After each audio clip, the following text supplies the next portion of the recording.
14 transport workers in London, 9 bus workers, 3 worked for TfL, 1 for the Underground, and 1 for one of our suppliers. My condolences to anyone who's lost their life as a result of COVID-19. We're doing a number of things to make sure public transport is as safe as possible. We've made sure, for example, we're using enhanced cleaning regimes. We're using antiviral disinfectant, the sort of stuff you use in hospitals to clean not just the steering wheels, the handles, the bus garages, the restrooms. We've also made sure passengers can't sit near to a bus driver.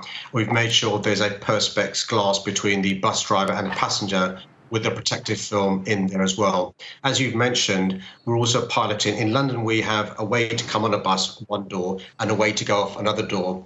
We're piloting on some routes at the suggestion of the trade unions who are working incredibly hard with the bus drivers, only allowing passengers to come on and off the back door and not the front door, to see whether that makes a difference. The concern is it could lead to congestion amongst passengers in the back door. But it's really important I pay tribute to our transport workers. You've mentioned on Sky the NHS and care workers, but transport workers, our police, our fire service, those that stack our shelves are also heroes during our hour of need. In relation to personal protective equipment, we've been getting advice and chasing the advice and re-getting the advice from not just Public Health England, but the Department for Transport, the Department for Health, and the World Health Organization.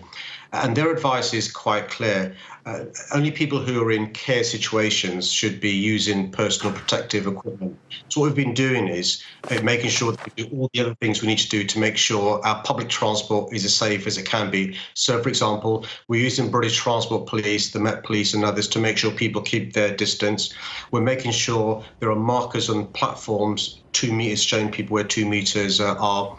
We're making sure that we, notwithstanding the large numbers of staff absences, running the maximum number of tubes and buses that we can. 55% of our tubes are still running during rush hour and almost 90% of our buses. We're continuing to make sure public transport is there for those that need it, essential, critical workers. My advice to anybody else is please, please, please don't use public transport. Leave it for those who are essential during our hour of need.